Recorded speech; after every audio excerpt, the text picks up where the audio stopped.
Hello, everyone. Thank you for joining us for another podcast. Thank you for watching. Hope you enjoyed your week. Today, we have a very, very special guest. You would not believe it. We have Boyband Stacy.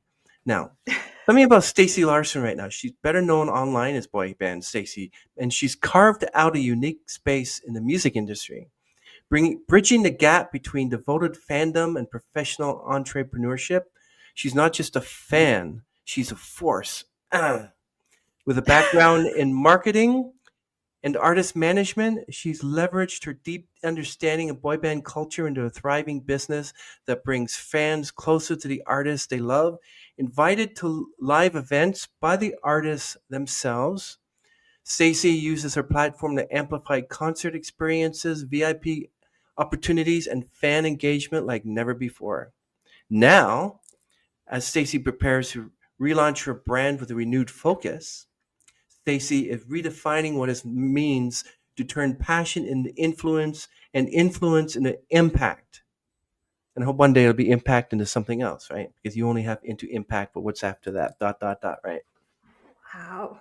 Now, in this interview, we'll dive deep into her journey from managing boy band's 2024's comeback to shaping the future of artist-fan relationships.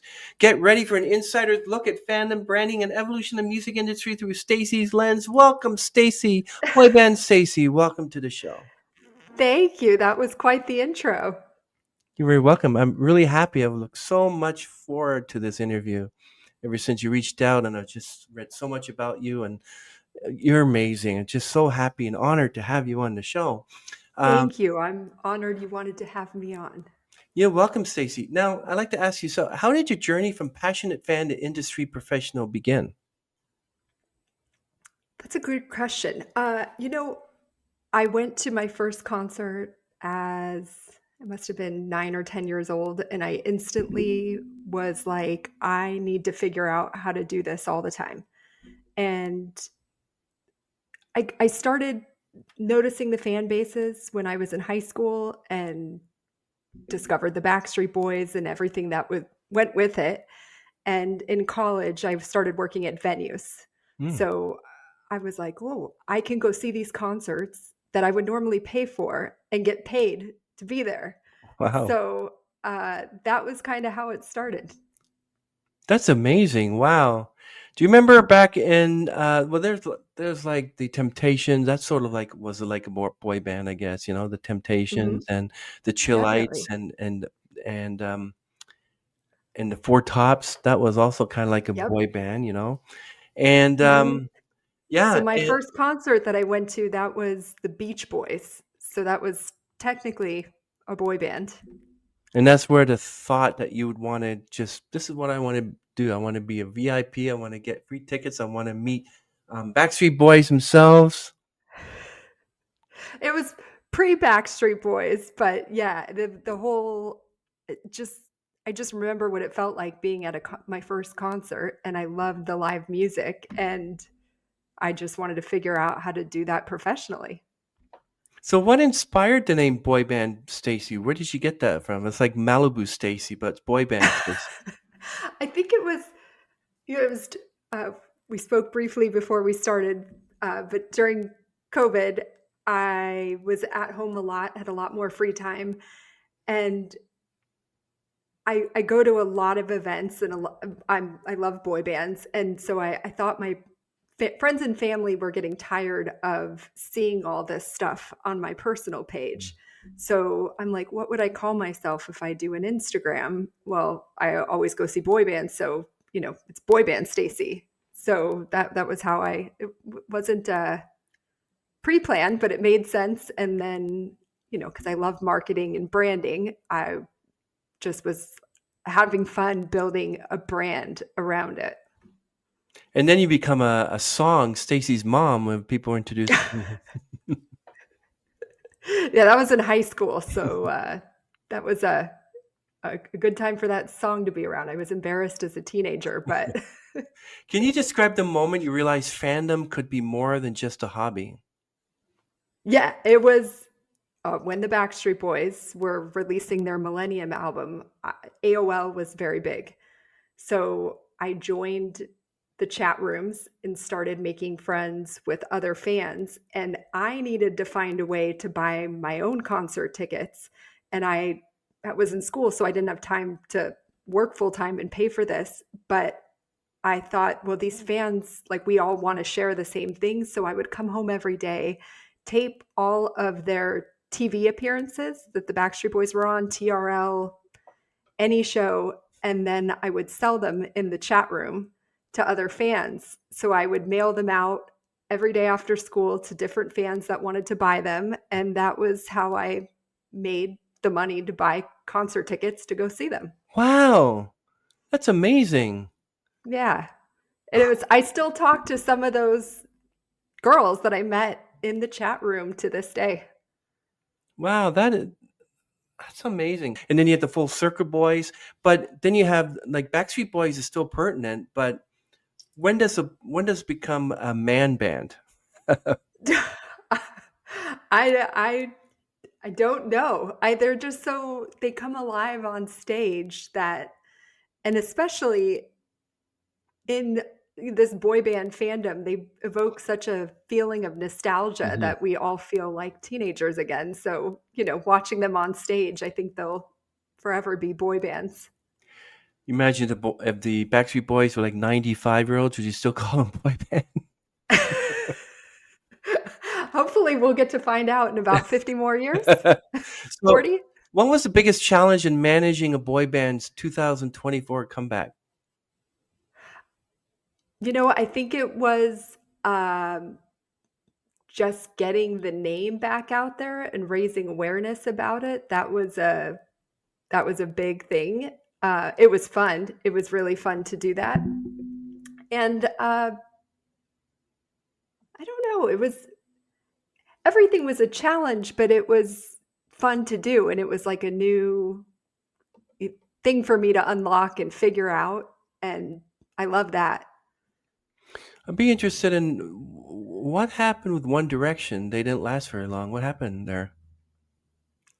I don't know. I One Direction is one of those bands I never followed closely, so I'm not sure. I like Harry Styles' solo stuff, by the way. I think is Zayn from One Direction too? Yeah. Because he had some And, pretty big stuff yep, too. yep. Niall Horan as well. Like I like his Oh, song sure. "Heaven" was really good.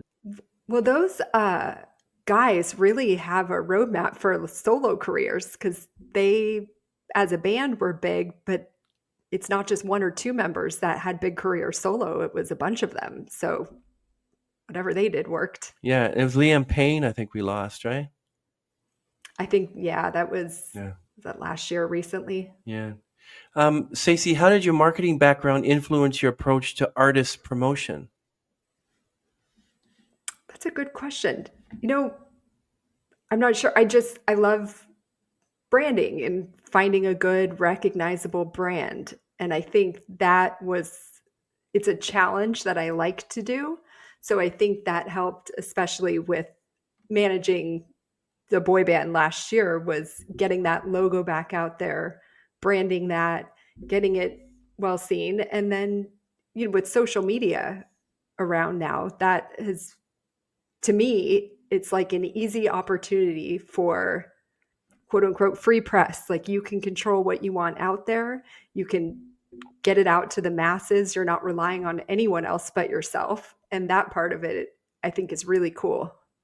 So, do you follow the big operatic boy bands like VC or the Canadian Tenors, or how about I know who they are, huge, but I've never seen them live. girl bands? You follow them too? Do you deal with them or just the boy bands?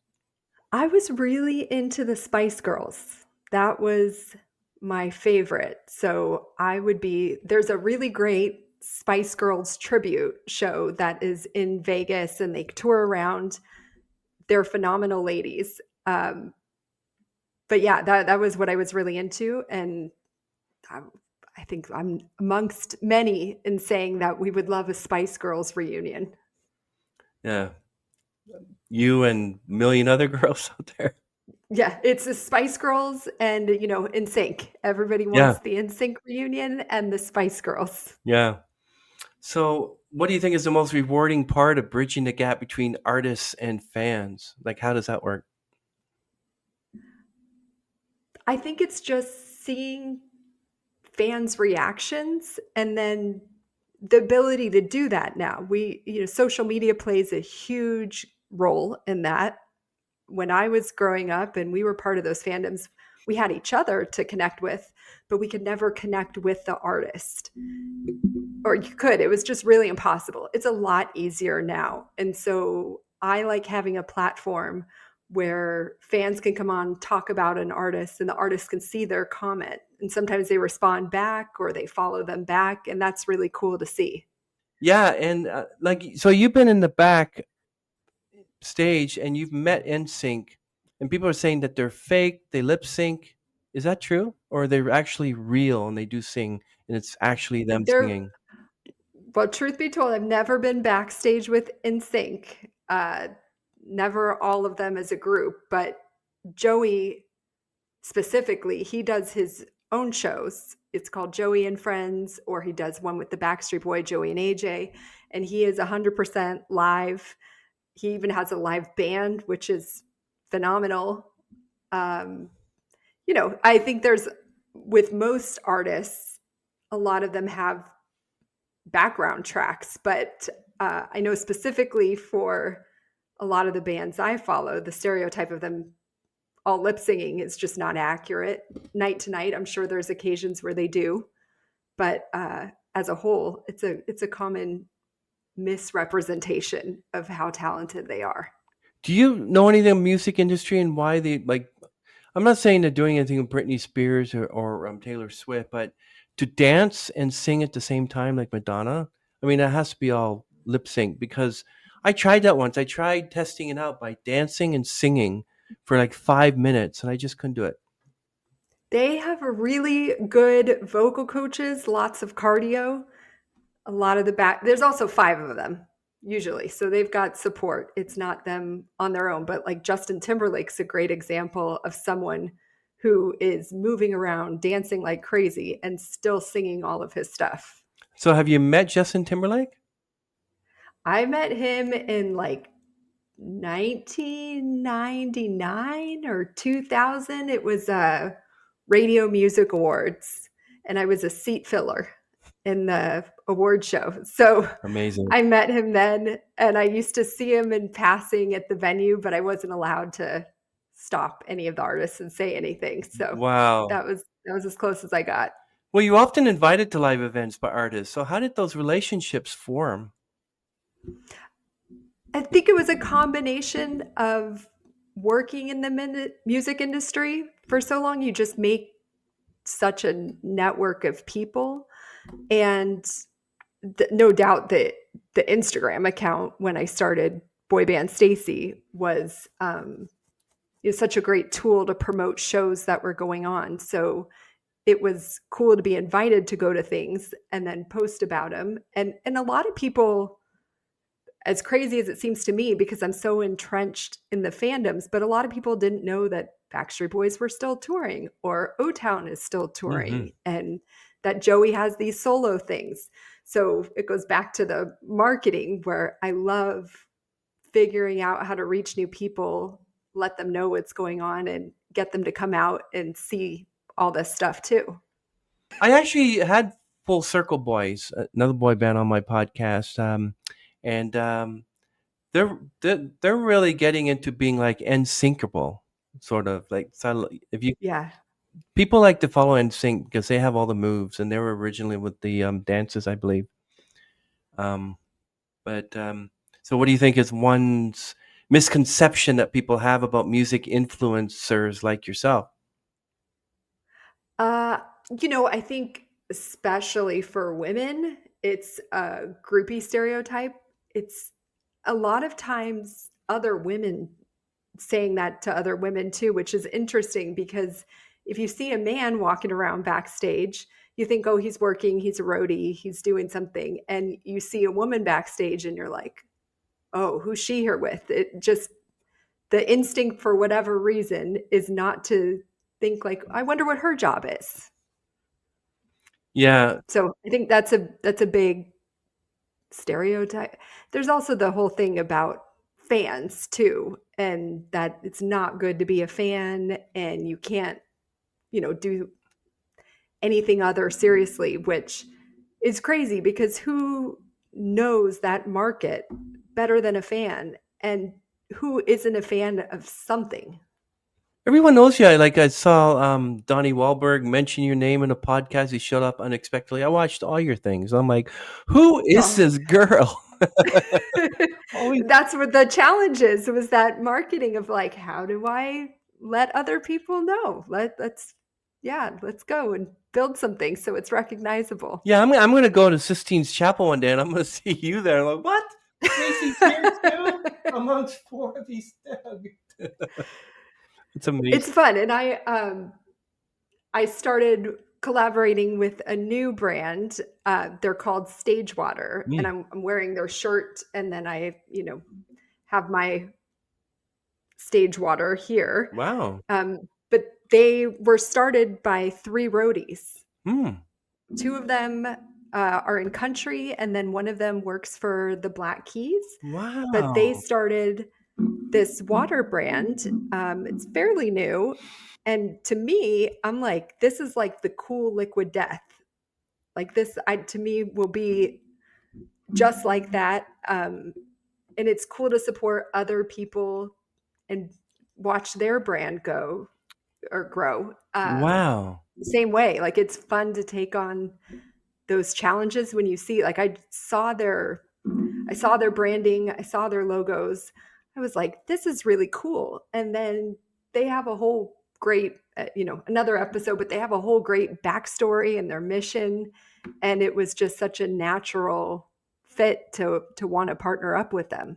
It's amazing. I remember when Jones Soda started, and people just have these amazing ideas to wake up in the morning. They have this eureka moment, and some of these come up with these amazing brands. And oh, wow, must be really exciting to be part of it. Can you share a memorable experience from promoting VIP fan engagements? Oh gosh, there's so many. I mean, Donnie Wahlberg is always comes in with something cool where like you think it's never going to get better, and it does. Um, yeah, I would say even if I every time at a show with him, he always is down for like, let's make a video, let's do something, and he's clearly an artist where I'm more analytical and not as creative. And he's got these ideas and his sense of humor and his timing. He's wonderful. And every time I think he can't outdo that, he does.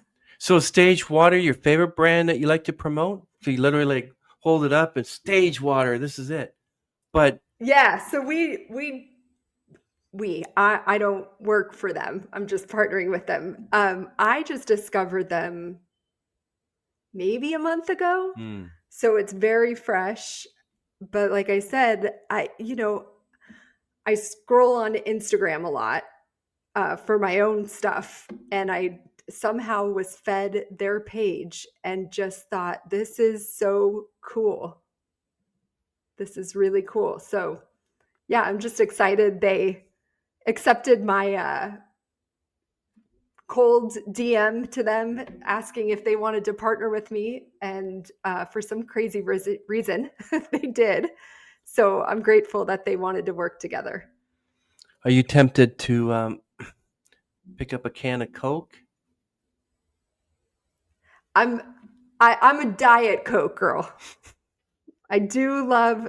We have had this running joke with the Sino Boys, which is who I managed for their 25th year comeback, and we were stalking the green room before a show, and everybody had their drink order, and I wanted Diet Coke. And somebody came, one of the guys was shopping for the stuff, came back to the green room and bought me those like mini cans Mm. of Diet Coke, like really mini one. And I'm like, that's all I'm worth is the mini cans? I at least deserve those 20 ounces. Well, I was thinking you would, Daryl. Let's see if I can partner with Coke, sponsor with Coke, and just suddenly lift up the can that says Coke on it, because you're not allowed to show the name of the brand if you didn't. Um, Well, especially there's those Diet Coke brands that have Stacy on the bottle where they have the names on the back. So, Diet Coke, hit me up. I would love, I'm like the dream of collaborations. I would love American Airlines and Marriott Hotels. Those are my go tos. I'm usually traveling weekly, at least a couple times a month. Yeah, those would be the dream list. so one day I'm going to look in the dictionary under boy band, and then Stacy and his picture is going to be side of you. I hope so. Fingers That's crossed. awesome. So you're talking about going on social media all the time, Instagram, of course. How do you think social media has changed the dynamic between artists and fans? Everything. It's changed everything. There was no other way to connect with them, and also for the artists too. Like, you used to have a major record deal and a label behind you to release your music and get your fans to hear your Hmm. stuff, and it's not like that anymore, and you can release it on your own and you can promote it on your own. And so I think that has a huge benefit to it, and it's really cool that we have those platforms that, I know social media can be very negative too, but the positive from it to me outweighs any of the negative stuff. I like having those things in my control, and I think it's just beneficial for everyone. And obviously the fans love it. The fans love that we can connect with people that are, quote unquote untouchable. They're accessible now. Yeah, Tom McDonald does the same thing. He promotes himself. He makes his own CDs. He sends them out. He autographs them. Does live streams. He makes fortune. And the actual Yeah. music industry or magazine, whatever, um, he's number one in most of the world with some of his songs. But they were after him, like auditing him, because we're not making any money off you. You're making all that money. We want a piece of the pie. And I'm going like I don't know why they want to Well, control the music industry. Like. and what's cool about that too is the artists aren't beholden to anyone. Hmm. Like, they get to make their own decisions. They have control of that, which I think is really cool because it isn't like that, at least not for most artists starting off. Yeah. What's your advice for fans who want to transition into music industry careers? What if someone comes up to you and said, "I like what you do, Stacy. I want to be um, boy band Michael," for instance. You get out there. That's what you do. Is nobody's going to come to you on your couch at home. You got to go out to these events and network. And social media gives the appearance oftentimes that, for me specifically, I'm just gallivanting around at these concerts and having a good time. I could count on the one hand the amount of concerts I've been to in the last decade where I just go and have a good time. Mm. I am constantly networking. I'm constantly trying to figure out who works what, how does this fit together? Wow. Are they missing anything? Can I contribute? Wow. It's amazing. So that would be my advice: is go out to these events, make the connections, and then figure out how you can help or bring value to them too. If you had a chance to see any boy band reunion and you get free tickets to see them front seat and you get to hang out with them after having like drinks and pizza with them, who would it be? Well, my dream is to have like a boy band palooza where we would get like a stadium and it would be New Kids and In Sync Mm. and Boys to Men and O Town and 98 Degrees and Backstreet Boy. I mean, you name it. Like, it would be like a Woodstock, but for boy bands. Wow, That would be cool. that's clever. That would be interesting. And hopefully they'd have me as the host.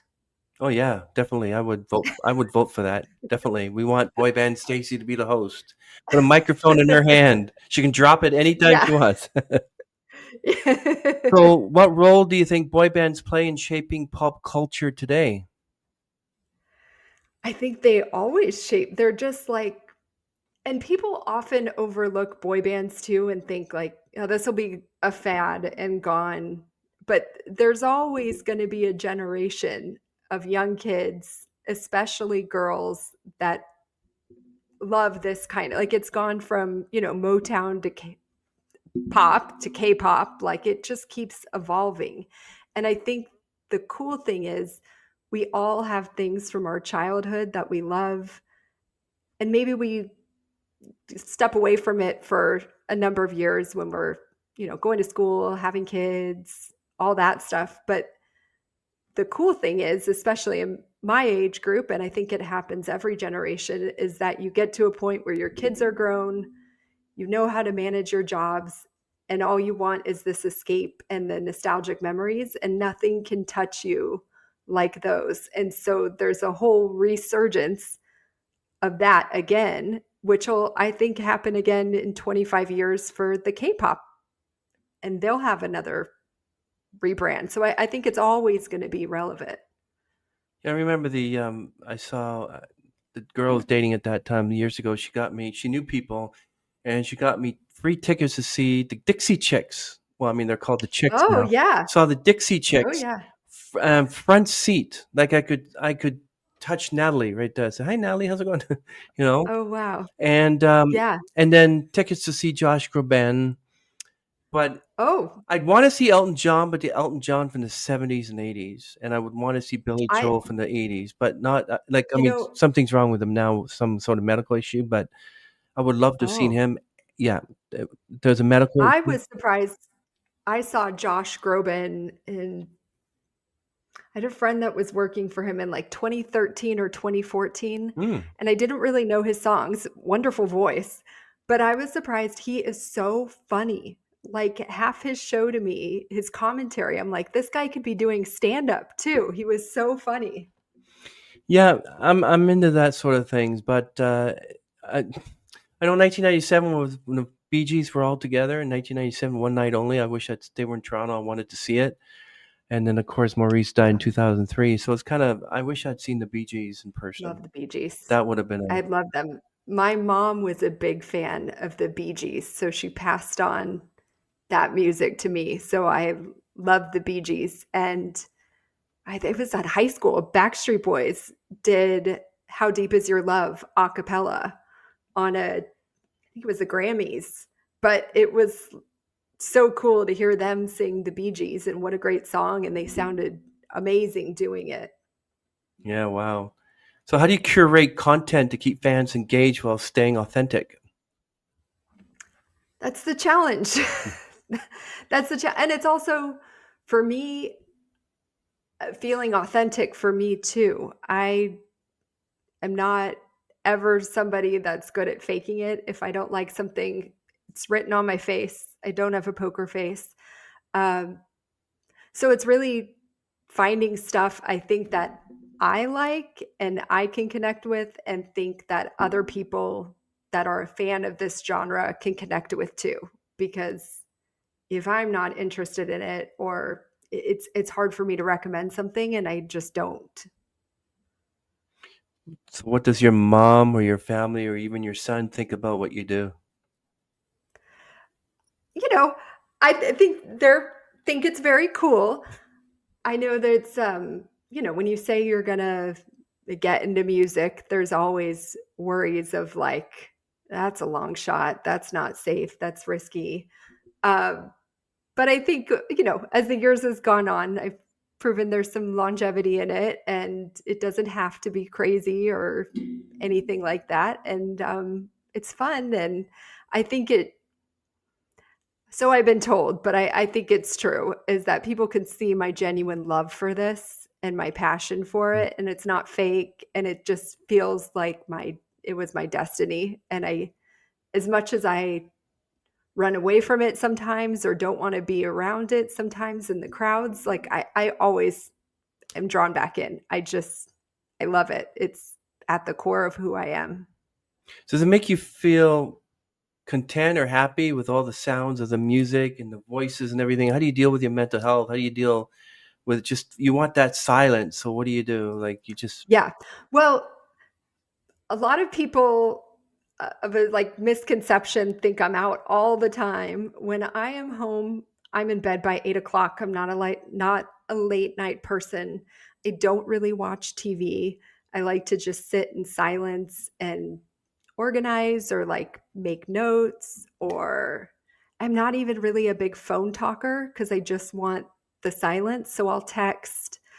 But yeah, I think that's how I have a really good balance of alone time and silence because I need that. Otherwise, it gets to be too much. yeah. Do you think there's one strategy artists overlook when connecting with their fan base? I think social media for some is a big overlooked strategy, and it's just not intentional, but I think it wasn't ever a thing their first time around and maybe wasn't necessary. And so I think the artists that have understood that social media is a great tool to connect with their fans have done exponentially better. And I think there's room for every artist to join in and utilize that. And, you know, with the band I was managing, the only marketing and only advertising we did was on Instagram. That was the only marketing we did. And we sold out multiple events. We sold out a Hmm. concert, and it was all through social media, specifically Instagram. Maybe I should be posting more of my upcoming episodes, like video promos on Instagram. I, Yes. I heard that TikTok does better as well. So my experience is that TikTok is very good for getting your name out there and your brand seen. This is just my own personal experience, not fact, and maybe it's just my audience, but it's hard to actually translate that into ticket sales, VIP sales, anything like that. It's good for the views. I know a lot of artists, it's great for releasing new music, uh, but for specifically buying concert tickets, buying VIP or experiences, I've had the most luck with Instagram. I better reconsider that. I know I used to post on Instagram, but I got no communication or no connection from there. I felt kind of disoriented. Then I went to TikTok, and all it says such and such sees your profile, such and such. I might go there, and I'm like, okay, but are you actually going, finding my link, watching my episodes, and liking them? That's the question. Yeah. That's where I feel like, and again, this is not official, it's just my own experiences. I feel like Instagram is harder to gain the followers, but when you have them, they're engaged. Okay. I have to. I might take that advice. Stacy, how do you balance personal fandom with professional business decisions? I think I'm an entrepreneur at heart, so I honestly consider that first. It's hard, I get really excited to work with these guys that I, used to have posters of on my wall, but the entrepreneur in me is always challenged of figuring out like how do we make this work? How does this I've said it a couple times, but like the industry is very famous for having a lot of clinger honors and entourages and people that just hang out. And I oftentimes think like, well, what are you benefiting, or how are you? I never personally want to come to the table and not bring something of value to. Otherwise, I feel like I shouldn't be there wasting anyone's time. But when I have a good idea or something is mentioned, then it's exciting to me because I feel like, well, I'm adding value. I'm supposed to be here. This is really fun. When you're hanging around Joey Fatone or you're talking to Donnie Wahlberg and all those, what do you feel?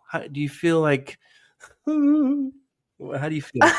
It's evolved over the years. And obviously it changes as you get to know someone better. So initially it was a lot more, oh my God. And there's it's still the irony is never lost on me. Like I'll be sitting there like, how did this even happen? Like I would have never pictured, 16-year-old Stacy would be recognized by one of these guys, let alone them know my name or know anything about me. And so, but it's evolved over the years as we've gotten to know each other better. So now, we know about families and want to check in on, normal life stuff, which you don't know that going in because you don't know each other. So that I think that's cool to see the evolution of it. That's amazing. I want to ask you something. I'm going to bleep this name out after I edit it, but I'll mention. So I saw this video. The thing is, and maybe you can tell me about many other musicians. So what happens is he's singing, and the girl goes on the stage and hugs him, and he goes, like, what's that about? Oh, Like I've seen many I musicians, they don't don't want to know. be touched by people. I don't know. I kind of can understand. I think, some people obviously have like, there's some famous artists that are germaphobes, true. And that's the real reason. But I know for me personally, like, I wouldn't walk up to someone I don't know in the store and touch them or hug them or whatever. So I don't, it's, I could see both sides of it. Like it's uncomfortable. It would be uncomfortable for me is like no matter who you are, you still have personal space and boundaries and those should be respected. I know. I saw a video where Harrison Ford was followed. He rode the subway. He just lived like a normal person. He went. Keanu Yeah. Reeves takes the subway. He helps homeless Well, people. I've heard and I've seen some videos of it recently. Adam Sandler's like that too. He just walks into his local shop and a lot of these guys are like that at home. Like, you know, Orlando is home to a ton of boy bands and very famous people. And they walk around and go grocery shopping just like everybody else, but they don't have security with them. But like when you're not on tour and people don't know where to expect you, it's easier to live day by day. And I know some of the bands that have come back, like they have the best of both worlds. Like 98 Degrees did it for a little bit. O Town does it where like they're weekend warrior style. So they do weekend shows and then are home with their, it's very popular in country music too, but then they get to be home during the week and take their kids to school and live a normal life. And I think that's what draws a lot of artists to Vegas is that they can get second homes in Vegas, do a residency where they just drive to work, come back home to their families. Yeah, talking about 98 Degrees, I just found out Nick Lachey and 98 Degrees have reformed, and they're doing a reunion concert in Niagara Falls, I believe, and Yeah. so that's Yeah. I that's think fun. it's this summer, July. Yeah, Is that right? that's fun. Yeah. Yeah. They just released a new album. And I think I'm not gonna get this right, but I think they did re-recorded five or so of their originals and then are doing five new songs. That's cool. So now I ask you this question. So what are your feelings towards AI in music? Like, what if you heard Justin Timberlake singing a Britney Spears song or Paul McCartney singing NSYNC song? What do you think of that? How do you feel about AI in general?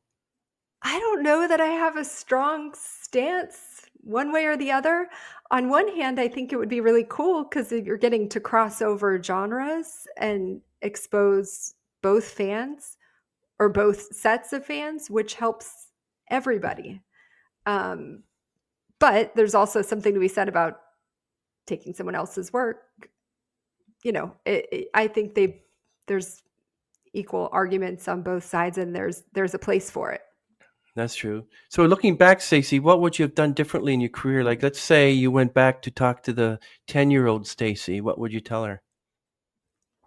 I would tell her to not give up, and that it's very cliche, but everything happens for a reason, and really just to stay persistent, because I'm someone who's very guilty of wanting things to happen instantly. And when they don't happen instantly, I get frustrated and want to quit. So the best advice I would give myself is have a business plan, have something in writing, because everybody's going to get discouraged and you have to keep going. And you're not usually inspired to keep going when you don't feel something. So you need that backup plan to keep you going. What's your ultimate? What's the end of, not the end, but the the end all for boy band Stacy? Like, what do you want? Like a statue made of yourself? Your name in lights? I would be hosting that boy band palooza. Hmm. That's what it would be. It would be getting all those bands together Wow. and getting to introduce them and just work on that in some capacity. I really truly love working for an artist and being like I loved managing the band because it's like a family, and I loved having that. And I love, yeah, working for them, and I'm not super big on seeing myself. I like to see the artists. And so I've always focused my platform is shining the light on them, because that they're so good at what they do. And that's like my real joy, is seeing that happen and building those relationships and seeing where that goes. Hmm. Wow. Amazing. So what upcoming trends do you see in fan engagement and branding? I think it's just more social media. I think it's going to be that for the foreseeable future. And there's just the trends on there change all the time. So those platforms in itself just keep evolving. And I think it's just more of that and figuring out what's the latest trend. How can you incorporate that into your brand to keep it authentic and keep building? Okay, so let's say someone said to you, "Okay, I want you to start a boy band, bring four of the Hmm. best people together. You're going to manage Hmm. them, and you have to name them. Who would they be, and what would the name be?" Ooh, gosh, I wasn't prepared for that. Is it young kids we're developing, or is it like if Yes, I it's could a new make boy my band. You're coming any up with a new boy dream band. Yeah, dream?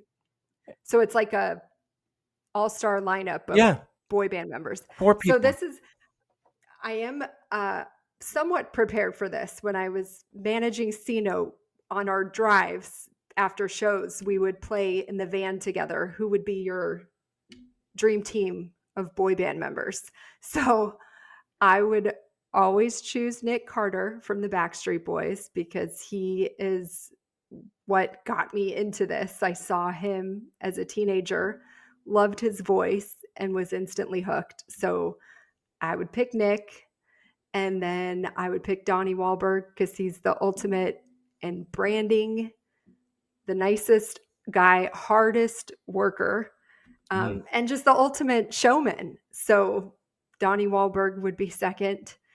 And who would the third be? Probably Joey Fatone. Mm.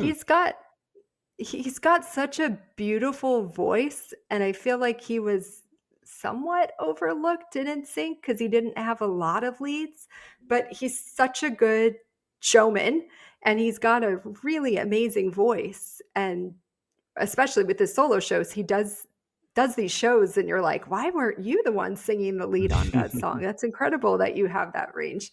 And then my last choice, because of the voice, for not last, it would just be the fourth member, would be Wanye from Boys to Men. He's got Wow. I think one of the most incredible voices of our lifetime. Boys He's to Men. That's amazing. incredible. That's quite a mixture. So, Yeah, well, there was, my friend Adam Steck, who's in Las Vegas, he does a lot of shows on the Strip. He brought a show there that was called The After Party, and it was with Wanye from Boys to Men, mm.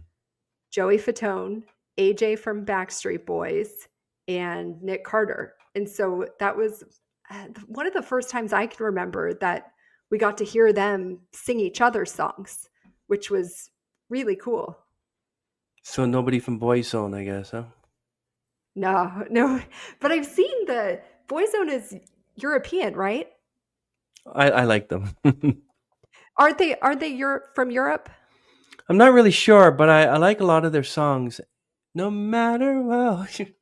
I have to sing Yeah, it. I think Boyzone is from Europe, and they're having like a big resurgence too, because Hmm. Five just reunited, Hmm. and I think Westlife Oh, is Westlife's my doing favorite too. some I like stuff. Westlife definitely. So yeah, I think this is where they're all celebrating, 25 years of some of their big songs. So this is the perfect time. What would you name the band that you created there? Name?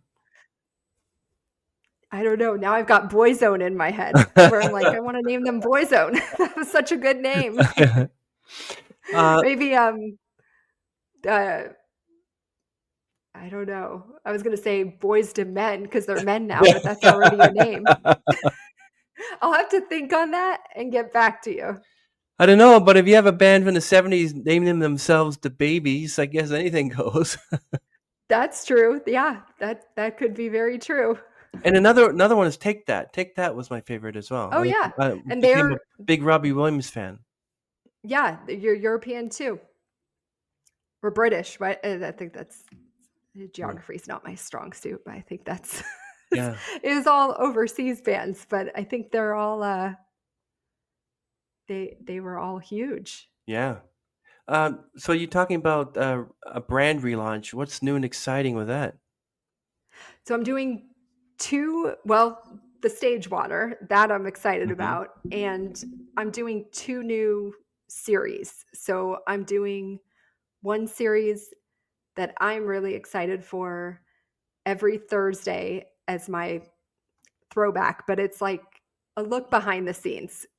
And I'm calling it Behind the Boy Band. And Mm. it's my chance to introduce to the followers and this fandom, like the people that are behind the scenes and they didn't get to know, like the vocal coaches and the producers and tour managers and all those people that don't necessarily get the light shined on them but are huge integral roles. So I've got that going. And then I've got a really, really fun series starting next week. And it's just for fun, but it's called I DM'd every boy band member I ever loved. And here's who replied. And Wow. so I've gotten some really great responses from these guys when I send them a, random DM. Um, I send them all pretty much the same one. And then I wait for their responses, and they've all been hilarious, great sports, and I'm getting a lot of enjoyment from it because it's very funny. Wow. Wow, this is really awesome. Wow. Um, so how do you ensure artists trust you with promoting their events? That's the just the years of networking and being around is there's no other way to build trust other than to build the relationship. It certainly didn't start off this way. It was earned. You know, it's really hard to trust anyone in life, Hmm. especially on such a public platform like most of these artists have. So it's really been just time and staying true to who I am, showing them that, I'm trustworthy. They trust me to, you know, do them justice, so to say. Um, so that would be the challenge is putting in the years. how do you deal with the pressure of being in the public eye? And I mean, when you're there around them and talking to them, and you're Mhm. chumming around Donnie and all this stuff, like what's going on? Are you going like, oh, somebody's going to like grab me or something? Ch- Yeah, it's not. I, despite the appearance of it, I don't like, I'm not a super, I feel like I'm somewhat socially awkward. And so I don't love the attention. Like oftentimes people want to stop and take pictures, and I'm always happy to do that. I love meeting people, but I feel like I'm very awkward at that. So that would probably be my biggest challenge is like, I don't know how to respond or what to say. Um, so that's probably it. It's not a, yeah, it's not anything serious or that I'm fearful of. It's just balancing that to make sure, you know, I don't want to be a jerk to anyone. Um, it's about me, not them. I'm just not. Uh, yeah, I don't know how to act in those situations, which I give all the kudos to the artists because they're so great at it. Do you have a piece of advice you've received in your career that stuck with you? Yeah, I I'm just gonna give him full credit. Is I went through some challenges last year and things not going the way I had wanted them to.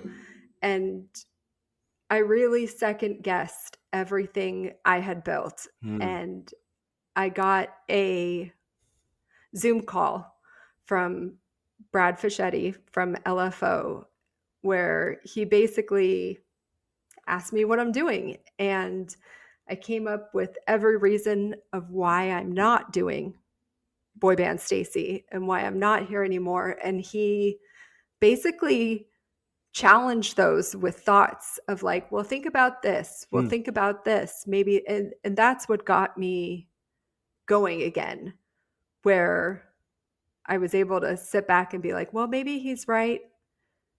um, and it opened up the door to figure out, this time around, having the business plan, having those things I didn't have the first time to make this sustainable. Hmm. And I wouldn't have, I wouldn't be where I am today had it not been for his phone call and reaching out and his advice as an artist and knowing this business. Wow, that's powerful. Yeah, That's powerful.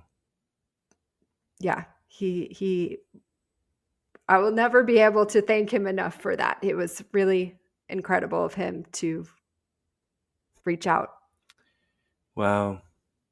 So, how do you hope to shape the future of artist-fan relationships?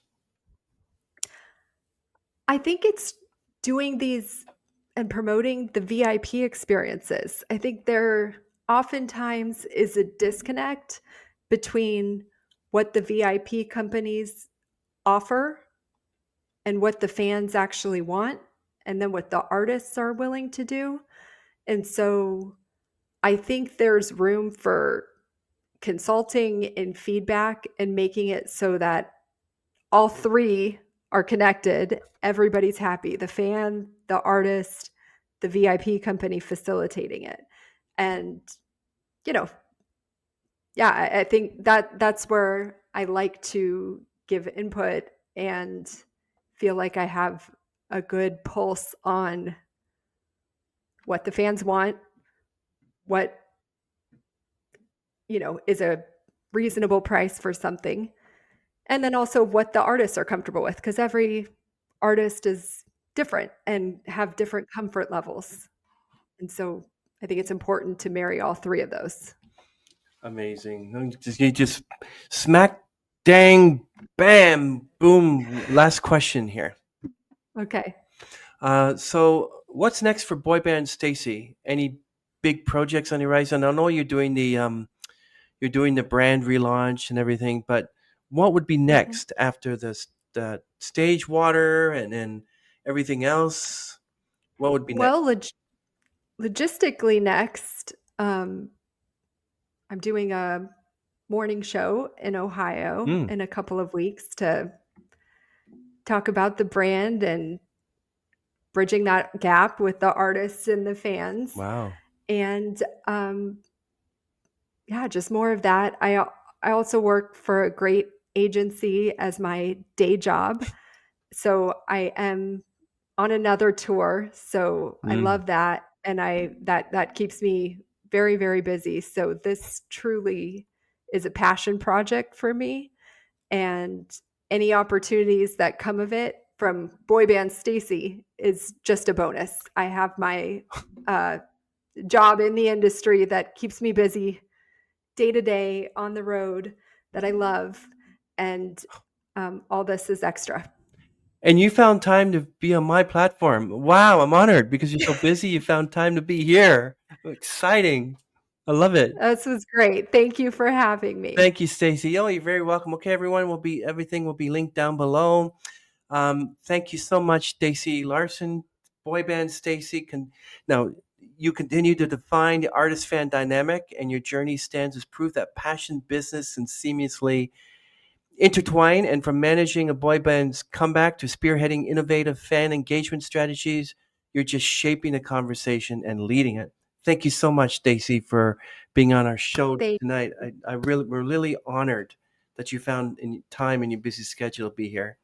Um, but thank you for having me. you're very It was welcome. nice to connect with you and get to meet you. And Thank you. Yeah, I hope that this isn't if it. I'm up in Canada your way, Yeah, we'll have to connect in person. yeah. Let me know. I'm looking forward to more of connection. Sure, that'd be awesome. Okay, we're gonna end this stream. Thank you, Stacy. All right. Wait right there. Thank You're you. welcome. Bye. Okay. Bye.